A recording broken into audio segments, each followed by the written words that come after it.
અન્ય કોઈ સ્તોત્રને સર્વોત્તમ નથી કહ્યા, પણ જે સર્વત્ર સર્વદા અને સર્વથી ઉત્તમ હોય એ જ સર્વોત્તમ હોઈ શકે. ઘણા લોકો ઘણી જગ્યાએ ઉત્તમ હોય પણ બધે ઉત્તમ ના હોય. ઘણા લોકો ઘણા સમયે ઉત્તમ હોય પણ દરેક વખતે ઉત્તમ ના હોય.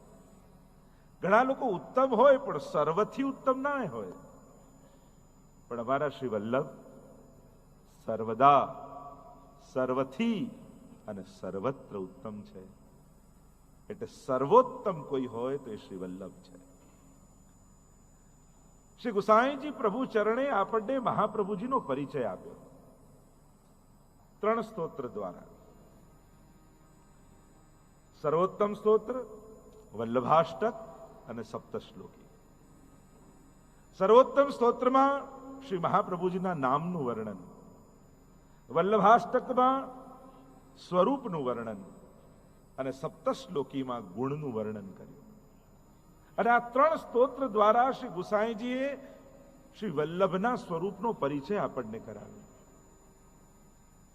ગઈકાલે જે આપણે દર્શન કરી રહ્યા હતા, રૂપમ તત ત્રિતયાત્મકમ પરમભિધેયમ સદા વલ્લભમ, સાક્ષાત પ્રભુ રૂપ, સ્વામિનીજી રૂપ, સાક્ષી રૂપ. અરે કથાના અંતમાં બીજા 2 સ્વરૂપની આપણે ચર્ચા કરી, અગ્નિ રૂપ અને સુધારૂપ. આ સમસ્ત જે ભાવથી મહાપ્રભુજીને આરાધીએ છે, વંદીએ છે, સેવીએ છે, એ સમસ્ત ભાવોની આપણે યથકિંચિત ચર્ચા કરી. શ્રી વલ્લભનું સ્વરૂપ વલ્લભની કૃપા વગર જાણી શકાતું નથી. અને એમ પણ અલૌકિક તત્વોને જોવા માટે, સમજવા માટે સૌથી પહેલા આપણી લૌકિક આંખો અને લૌકિક બુદ્ધિને બાજુમાં મૂકી દેવી પડે. ભૌતિક બુદ્ધિએ ને ભૌતિક દ્રષ્ટિએ અલૌકિક ભગવત સ્વરૂપના દર્શન થઈ શકતા નથી.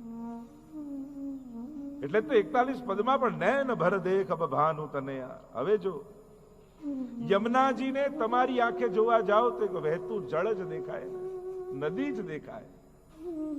પણ જ્યારે મહાપ્રભુજીના યમુનાષ્ટકનો પાઠ કર્યો હોય, યમુનાષ્ટકને સમજવાનો પ્રયાસ કર્યો હોય, 41 પદોને ગાયા હોય, 41 પદોને સમજવાનો પ્રયાસ કર્યો હોય, અને એ વૈષ્ણવ જ્યારે યમુના કાંઠે જઈને ઉભો રહે ત્યારે એને યમુનાજીનો કાંઠો કાંઠો ન લાગે, યમુનાજીની ગોદ લાગે.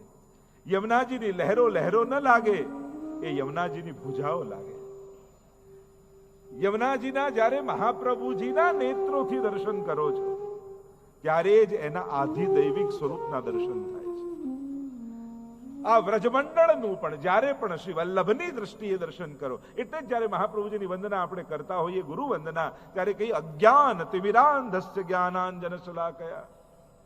અજ્ઞાનથી અંધ બનેલી આંખોને જે જ્ઞાનનું અંજન આંજે છે.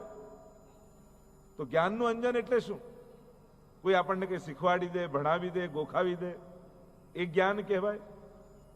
શિક્ષક અને ગુરુમાં ફરક શું?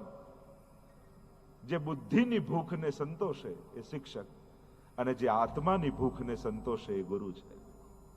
શિક્ષક ઘણાય હોઈ શકે, જે વિદ્યા ભણો એના શિક્ષક કોઈ હોય, અને પ્રાય એમને ગુરુ રૂપે પણ આપણે સમાન શબ્દોને કારણે ઉચ્ચારણ કરતા હોઈએ છીએ. પણ સાચા અર્થમાં ગુરુ એ છે જે અજ્ઞાનના પડદાને ફાડી નાખે. અનંત જન્મોનું જે અજ્ઞાન ચિત્તમાં વ્યાપેલું છે એને પોતાના જ્ઞાન અને ભાવના અંજનથી, પોતાના આશીર્વાદ અને કૃપાના અંજનથી એવી દ્રષ્ટિ આપે કે જે જોવું જોઈએ એ દેખાવા લાગે, જે છે દેખાવા લાગે. આપણને તો જે દેખાય છે એ જોઈને આવીએ છીએ, જે છે એ જોઈને નથી આવતા. આપણી લૌકિક અને ભૌતિક આંખો જે જુએ એ જોઈને આવી જઈએ.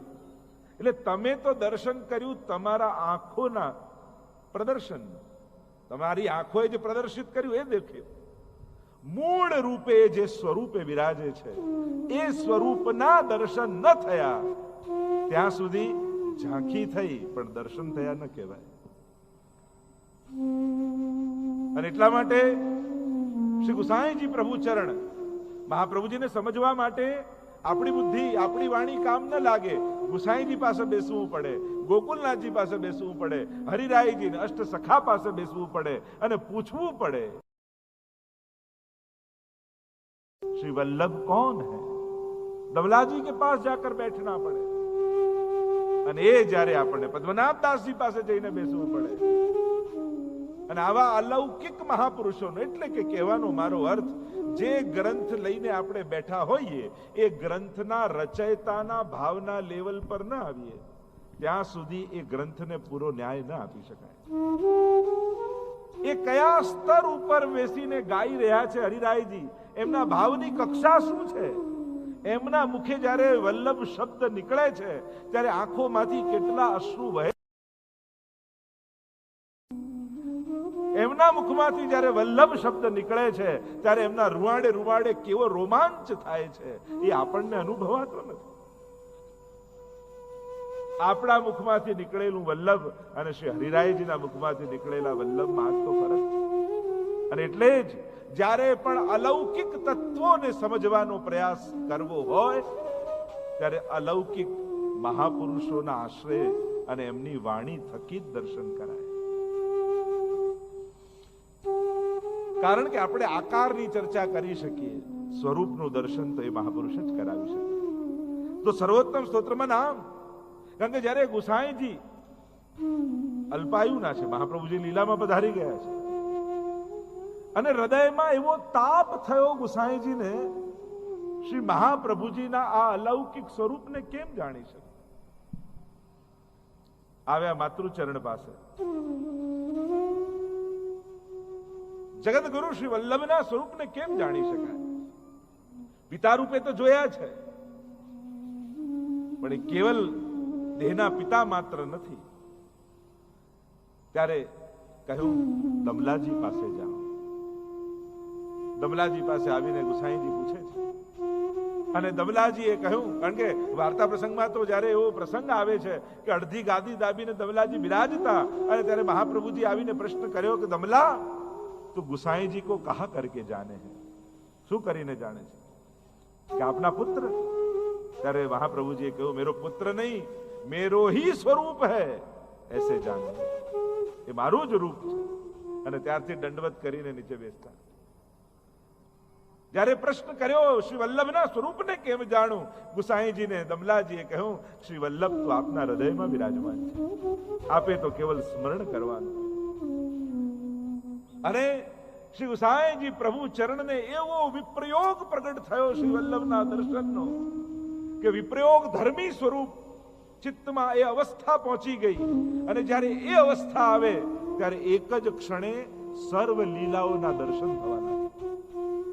એવો તાપ ગુસાઈજીના હૃદયમાં પ્રગટ થયો, કારણ કે સ્વરૂપોની ઘણી ચર્ચા, વિપ્રયોગ ધર્મ સ્વરૂપ, વિપ્રયોગ ધર્મી સ્વરૂપ, સંયોગ ધર્મ સ્વરૂપ, સંયોગ ધર્મી સ્વરૂપ। અને પરમાવસ્થા વિપ્રયોગ ધર્મી સ્વરૂપનો એવો અનુભવ ગુસાઈજીને થયો, એક સાથે શ્રી વલ્લભની લીલાઓ પ્રગટ થવા લાગી અને એક એક સ્વરૂપના દર્શન થવા લાગ્યા। અને એ સ્વરૂપ દર્શન થતા જ ગુસાઈજીના મુખમાંથી નામો પ્રગટ થવા લાગ્યા। આનંદાય નમઃ, પરમાનંદાય નમઃ, શ્રી કૃષ્ણાસ્યાય નમઃ। એક એક લીલાના દર્શન થતા થતા એક એક નામો ઉદ્ઘાટિત થવા લાગ્યા। અને આમ સર્વોત્તમ સ્તોત્રની રચના થઈ। ગુસાઈજીએ રચ્યું નથી, ગુસાઈજીના હૃદયમાંથી પ્રગટ્યું છે। રચનામાં તો રચયિતાનો પ્રભાવ હોય, પ્રાગટ્યમાં તો જેના માટે ગવાતું હોય એ પોતે શબ્દ રૂપે પ્રગટે। એટલે સર્વોત્તમના એક એક નામ મહામંત્ર છે। હું તો મારો વ્યક્તિગત અનુભવ કહું, સર્વોત્તમ માટે મને અતિશય પ્રીતિ છે અને એના એક એક નામનો અનુભવ કર્યો છે। વૈષ્ણવો ખાસ તમને કહીશ, ગળામાં જો મહાપ્રભુજીની કંઠી હોય તો સર્વોત્તમ સ્તોત્રનો પાઠ અવશ્ય કરજો। કઈ નહીં તો રોજ એક નામ, તમે બધા જ નામ કદાચ ન બોલી શકો, રોજ એક નામ લઈ લેવું અને આખો દિવસ એને જપ્યા કરવું। આનંદાય નમઃ, આનંદાય નમઃ, 11 વાર બોલો। બીજા દિવસે પરમાનંદાય નમઃ, પરમાનંદાય, 108 દિવસ શ્રી વલ્લભનું સ્મરણ રહેશે। એક એક નામથી શરૂ કરો। પણ સર્વોત્તમ સ્તોત્રમાં જે તાકાત છે, જો હૃદયમાં પુષ્ટિ ભક્તિ ખીલવવી હોય, પ્રગટાવવી હોય તો સર્વોત્તમ સ્તોત્રથી પ્રભાવી બીજો કોઈ સ્તોત્ર નથી। બીજું વલ્લભાષ્ટકના સ્વરૂપનો પરિચય, અને સપ્તશ્લોકીમાં ગુણનું દર્શન કરાવે. 7 શ્લોકમાં 6 ધર્મ અને 7મું ધર્મી. તો ઘણી બધી ચર્ચાઓ. તો જે કહું છું, શ્રી વલ્લભ સાખીનું જ્યારે રસદર્શન આપણે કરી રહ્યા છે, ત્યારે હરિરાયજીની અવસ્થામાં જ્યારે જઈએ અને એ અવસ્થાને સ્પર્શ કરી જ્યારે એક એક સાખી ગાઈએ, તો એ વલ્લભ સાખીના શ્રોતા સ્વયં વલ્લભ બની જતા હોય છે. ચરણારવિંદના વંદનથી લઈ છેક મુખારવિંદની સુધા સુધીની યાત્રા શ્રી હરિરાયજી એક જ સાખીમાં સમજાવી દીધી. વંદન ચરણને કર્યા અને પ્રાપ્તિ અધરામૃતની કરી. કરત સુધા રસપાન. ચર્ચાઓ ઘણી છે. ભગવત સુધારૂપ શ્રી વલ્લભ અને અગ્નિરૂપ શ્રી વલ્લભ બંને સ્વરૂપની આપણે ચર્ચા કરી હતી. અને જ્યારે વિરહાગ્નિ રૂપ શ્રી વલ્લભ હૃદયમાં વિરાજમાન થાય છે, અને એ જ યાત્રાની શરૂઆત છે, અને વિરામ ભગવત સુધા સુધીનો છે. કૃષ્ણાધરામૃતા સ્વાદ સિદ્ધિરત્ર ન સંશય. સર્વોત્તમ સ્તોત્રનું જે ફલ કહેવામાં આવ્યું, રાસમાં ગોપીઓને જે પરમ ધરામૃતની પ્રાપ્તિ થઈ, એ પ્રાપ્તિ શ્રી વલ્લભ રૂપે જીવને થઈ છે. સ્વયં એ અધર સુધા રૂપ જ શ્રી વલ્લભ છે. વલ્લભથી શું મળશે એ વિચારીને ન જાઓ. વલ્લભ મળ્યા એ જ પરમ ફલ છે. પ્રભુ મળ્યા એ ફલ છે. પ્રભુથી શું મળશે એનો વિચાર એ મર્યાદા માર્ગી વિચાર છે. યમનાષ્ટક કરીને શું મળશે આમ વિચારશો તો યમનાષ્ટકને તમે સાધન બનાવી દેશો. પણ વિચાર પુષ્ટિજીવનો એ હોય કે આજે યમુનાજીની કેવી કૃપા થઈ, આજે 9 યમનાષ્ટક હું કરી શક્યો, તો એ જ યમનાષ્ટક ફલ બની જશે. ફલ ફલિત હોય ફલરૂપ જાણે. 41 પદમાં કહ્યું, ફલ ફલિત ક્યારે થાય? જ્યારે તમે એને ફલરૂપ માનો. શ્રી વલ્લભ જ આ પુષ્ટિ માર્ગનું પરમ ફલ છે. પ્રભુની સેવા કરીને પણ પ્રભુ ક્યારેક પ્રસન્ન થઈને એમ કહે ને કે માંગ, તું માંગીશ એ આપીશ. ત્યારે એટલું જ કહેજો, વલ્લભના ચરણોમાં અનન્ય અનુરાગ આપો પ્રભુ. જે દિવસે આટલું માંગી લીધું ને, એ દિવસે ઠાકોરજી તમારા થઈ જશે, તમારે વશ થઈ જશે. કારણ કે પ્રભુને જે અતિ પ્રિય છે એ જો તમારો થઈ ગયો તો પ્રભુ તો એની પાછળ પાછળ એમને આવી જવાના. સહજમાં પ્રભુની પ્રાપ્તિ થશે. જેના હૃદયમાં બેરમભાઈ કહે છે ને કે જેમ માદા વણ તેડ્યું આવે, સારસ પક્ષી હોય ને એ જોડામાં જ રહે. એ નર ઉડતું ઉડતું જે આવી જાય, યા માદા ઉડતી ઉડતી જાય, ત્યાં નર આપમેળે આવી જ જવાનું છે. એમ જ વલ્લભ જેના હૃદયમાં પધાર્યા, ઠાકોરજી તો એને શોધતા શોધતા એની પાસે આવી જ જવાના છે. કારણ કે ઠાકોરજી શ્રી વલ્લભથી અળગા નથી રહી શકતા. કરત સુધા રસ પાન. અને આ સુધા એક એક વલ્લભ સાખીમાં સુધાના બિંદુઓ સમાયેલા છે. શ્રી હરિરાયજીને કોઈ પૂછે કે આપે કેટલા વેદ ભણ્યા, કેટલા શાસ્ત્રો ભણ્યા, કેટલા ગ્રંથો વાંચ્યા, પણ જ્યારે વલ્લભમાં પ્રીતિ થઈ ત્યારે સમજાયું ઓર કશું જાણ્યો નહીં. જો વલ્લભને સમજ્યા નથી તો સબ ધન ધૂર સમાન રહે. આ બધું જ જ્ઞાન જ્ઞાન પોથી કો, આ તો ભાર બની જશે. જીવા પેલું પ્રસંગમાં કહેતા ને કે એક બહુ મોટો વિદ્વાન ક્યાંક ફરવા માટે ગયા અને સુંદર દરિયા કાંઠે આવ્યા અને જોયું કે સુંદર દરિયો છે, તો લાવ નાવ લઈને જઈએ દરિયામાં. લીધો નાવિકને સાથે અને દરિયામાં ફરતા ફરતા આગળ નાવ ચાલી. એટલે વિદ્વાન વ્યક્તિ પોતાની વિદ્વત્તા ન બતાવે તો એને પચે જ્ઞાન. કાંઈક ને કાંઈક એને સમજાવવા જોઈએ. એટલે પેલાને નાવિક જોડે વાત કરતા કરતા, બીજું તો કોઈ હતું નહીં, એટલે એની જોડે વાત કરે કે તને અહીંયાનું ભૂગોળ વિશે ખબર છે? તું આ બધું ચલાવે છે, દરિયો કેટલો મોટો, કોને મળે ક્યાંને મળે? પેલો કે મને કાંઈ ભૂગોળ ખબર નથી. તને ભૂગોળ ખબર નથી, નાવ ચલાવે છે, 25% જીવન તારું તો નકામું ગયું. હજી નાવ આગળ ગઈ, તને કઈ દુનિયાનો ઇતિહાસ ખબર છે? કે આ ભાઈ હું અભણ વ્યક્તિ, મને કે ઇતિહાસ ખબર નથી. 50% તારું જીવન પાણીમાં ગયું. તને કઈ વિજ્ઞાનની બાબતમાં ભાન ખરું? અરે હું અભણ, કયું વિજ્ઞાન? મને ક્યાંથી ખબર પડે કે નાવ કેમ ચાલે, પાણી પર કેમ તરે? વિજ્ઞાન ખબર નથી. 75% તારું જીવન પણ. અને એવામાં એવા વાદળો ઘેરાયા ને દરિયામાં એવું તુફાન આવ્યું, જાણે મોજાઓ એવા ઉછળવા લાગ્યા, હમણાં નાવ ડૂબી જશે. ત્યારે નાવ ચલાવનારા નાવિકે પૂછ્યું કે મહાત્મા તમને તરતા આવડે છે? એનું જ્ઞાન છે કે ના, તમારું તો 100% જીવન પાણીમાં ગયું. એમ જ બધું જ ભણી લીધું, બધું જ વાંચી લીધું, બધું જ મોઢે કરી લીધું, પણ એ વાંચ્યા પછી જો વલ્લભમાં પ્રીતિ પ્રગટ ન થઈ તો 100% જીવન પાણીમાં ગયું.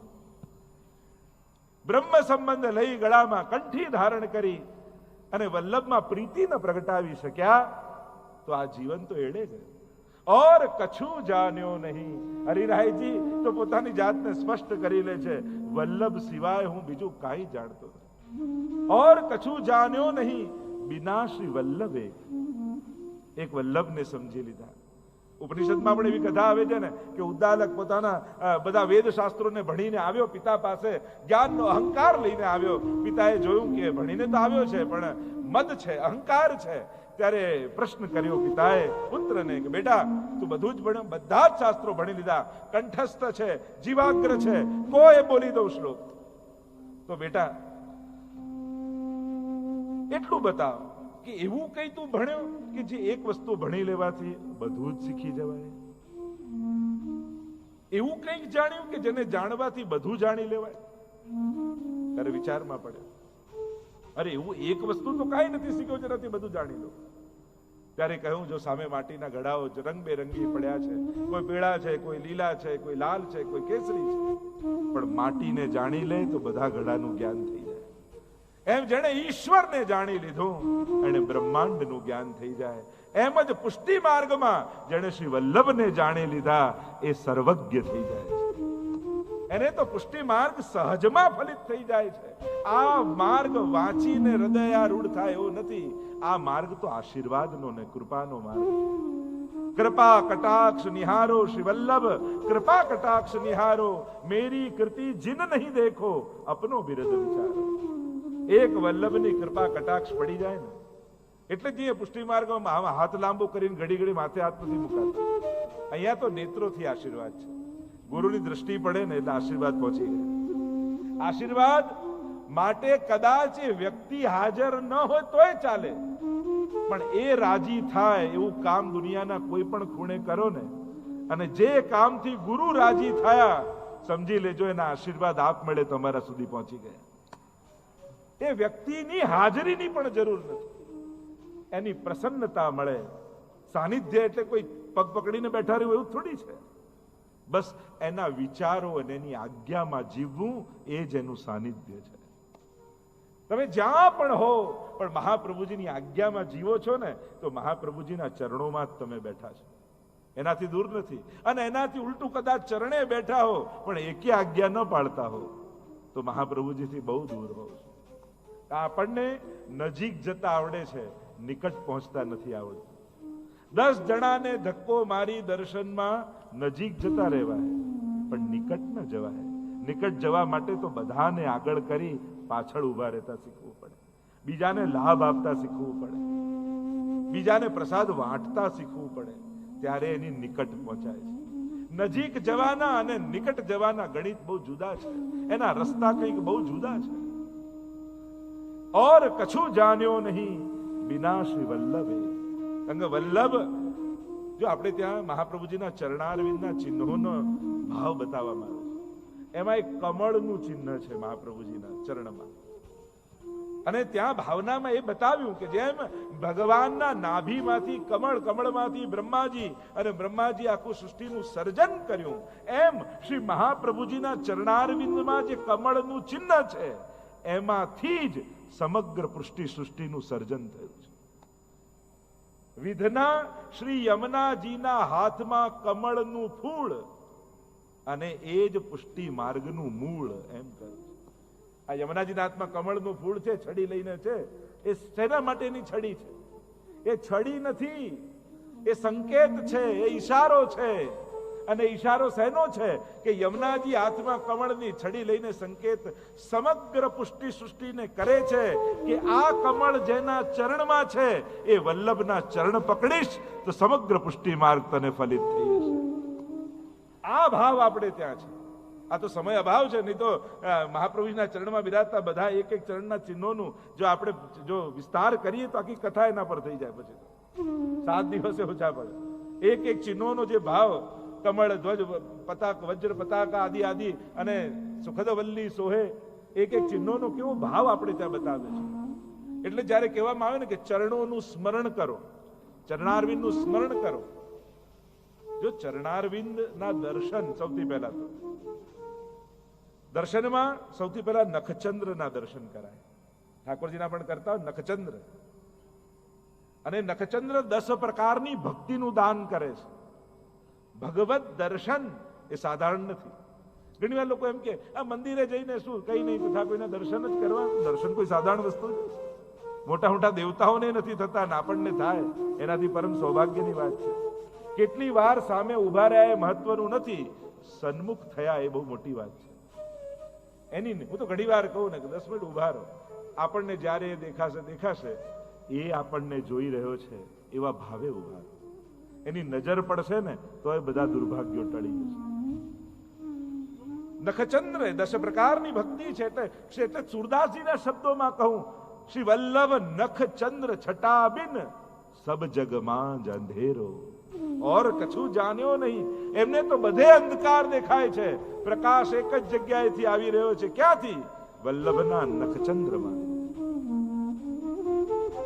એ 10 પ્રકારની ભક્તિનું દાન કરી રહ્યા છે. પછી આખો ચરણસ્પર્શનો પ્રકાર આપણે ત્યાં જે છે અને ચરણનું સ્મરણ કરવાનો પ્રકાર, એટલે કે એ ચિહ્નોનું સ્મરણ કરાય છે.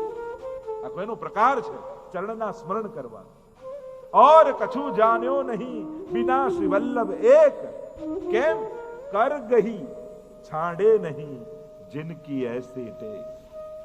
કેવા શ્રી વલ્લભ કે જે એવા સંકલ્પ સાથે પધાર્યા છે કે એક વાર જેનો હાથ પકડીશ એને ક્યારે છોડીશ નહીં. અને સંકલ્પ એનો તો છે, સાથે સાથે ઠાકોરજીએ પણ જ્યારે પવિત્ર એકાદશીની રાત્રિએ સ્વયં પ્રભુ પ્રગટ થયા, 4 વચન ઠાકોરજી આપ્યા મહાપ્રભુજીને. પહેલું વચન આપ્યું, આપના દ્વારા જે જીવને શરણે આપશો, બ્રહ્મ સંબંધ કરાવશો એનો નિશ્ચિત સ્વીકાર કરીશ. બીજું વચન આપ્યું, એકવાર જ્યારે સ્વીકારીશ અને ક્યારે છોડીશ નહીં. ત્રીજું વચન આપ્યું, પુષ્ટાવીને જેના માથે પધરાવશો ત્યાં સદાય પ્રગટ સ્વરૂપે બિરાજીશ. ચોથું વચન આપ્યું, આપની કાનીથી જે ભોગ ધરશે એને ચોક્કસ હું આરોગીશ. આ 4 વચને બ્રહ્મ સંબંધ સમયે ઠાકોરજી બંધાયા છે. અને એ જ વલ્લભ કેવા છે? કર ગહી છાંડે. નિશ્ચિત રાખજો, કદાચ અંતરાય હશે, વિલંબ થાય, પણ ક્યારે પણ તમારો તિરસ્કાર આ માર્ગમાં નહીં થાય. તો જીવ અપરાધી છે, દોષો છે, જાણતા જાણતા થવાના જ. જેનાથી પાપ ન થયા હોય ને એ આશ્ચર્યની વાત છે. પાપ થવા એ આશ્ચર્ય નથી. જીવ તો દોષોથી ભરેલો છે જ. આપણે સર્વોત્તમ યા ઉત્તમ નથી, અનેક દોષોથી ભરેલા છીએ જ. અને એનો અર્થ જરાય એવો થતો નથી કે પ્રભુની કૃપાના અધિકારી નથી. આપણી અવગુણતા એ આપણી અપાત્રતાનું લક્ષણ નથી. કારણ જેનામાં દોષ જ ન હોય એને તો કૃપાની પણ જરૂર ન હોય, તો પોતાના કર્મ બળે તરી જાય. દોષથી ભર્યા છીએ એટલે જ તો કૃપાની આકાંક્ષા કરીએ છીએ. કર ગહી છાંડે નહીં, હાથ પકડીને છોડે નહીં. અને એવા કેટલા પ્રસંગો તમે જુઓ. રામાનંદ પંડિતનો પ્રસંગ તમે જુઓ. 84 વૈષ્ણવમાં રામાનંદ પંડિત મહાપ્રભુજીનો મુકામ એમના ઘરે. અપરાધ થયો એમનાથી વૈષ્ણવનો. વૈષ્ણવનો દોષ થાય નહીં મહાપ્રભુજીને ગમતો નથી. એટલે વૈષ્ણવે વૈષ્ણવના અપરાધથી બચવું. મુકામ હતો ને, ક્યાંક પત્નીને એમ કહ્યું કે આ બધા ગોબર છે બધું વીણી લે, નહીં તો આપણા વૈષ્ણવ આવીને લઈને પછી તાપણા કરી લે. અને આ શબ્દો મહાપ્રભુજીના કર્ણમાં પડ્યા. મારા વૈષ્ણવનો અપરાધ કર્યો. હાથમાં જળ લીધું ને રામાનંદ પંડિતને કહ્યું, રામાનંદ તે મારો અપરાધ કર્યો હતો તને ક્ષમા કરત, પણ તે મારા નિજજનોનો અપરાધ કર્યો છે, હું તારો ત્યાગ કરું છું. ત્યાગ કરીને મહાપ્રભુજી ઘર છોડીને પધારી ગયા. અને હવે તો રામાનંદ પંડિતની જે દશા થઈ છે, એક તો ગુરુ રૂપે શ્રી મહાપ્રભુજી મળ્યા હોય અને એવા શ્રી વલ્લભ જો ત્યાગ કરે એ જીવની કેવી દશા થાય. અવધૂત જેવા રહેવા લાગ્યા, વલ્લભમય થઈ ગયા. પ્રસિદ્ધ કથા છે, બજારમાંથી જઈ રહ્યા છે અને એક સુંદર જલેબી વાળાની દુકાન દેખાઈ. કોઈ બ્રાહ્મણ સુંદર જલેબી સિદ્ધ કરી રહ્યું હતું અને ઉત્તમ વસ્તુ જોઈને જેને શ્રીનાથજી યાદ આવે ને એ જ સાચો વૈષ્ણવ. ઉત્તમ પદાર્થ જોઈને જેને ઠાકોરજી યાદ આવે. એટલે જ આપણે ત્યાં વૈષ્ણવ ધર્મમાં કોઈ સારી વસ્તુ જોઈએ ને તો બોલવાનો એક વિવેક શું છે? આ તો ઠાકોરજીને લાયક છે. કોઈ પણ સારી વસ્તુ જુઓ ત્યારે વૈષ્ણવે હંમેશા એમ બે કહેવું ના, વિવેક છે વૈષ્ણવનો. પ્રભુને લાયક છે, ઠાકોરજીને લાયક છે. શ્રી પ્રભુને પ્યારા શ્રી યમુનાજીના લાડીલા એવા રસિક સત્સંગી વૈષ્ણવોને જે શ્રીના આ વચનામૃત ગમ્યા હોય તો આ વિડીયોને લાઈક કરજો, શેર કરજો અને કમેન્ટ બોક્સમાં જય શ્રી કૃષ્ણ જરૂર લખજો અને અમારી ચેનલ શ્રી વલ્લભને સબસ્ક્રાઈબ કરવાનું ભૂલશો નહીં. સર્વે વહાલા વૈષ્ણવોને ભાવથી જય શ્રી કૃષ્ણ.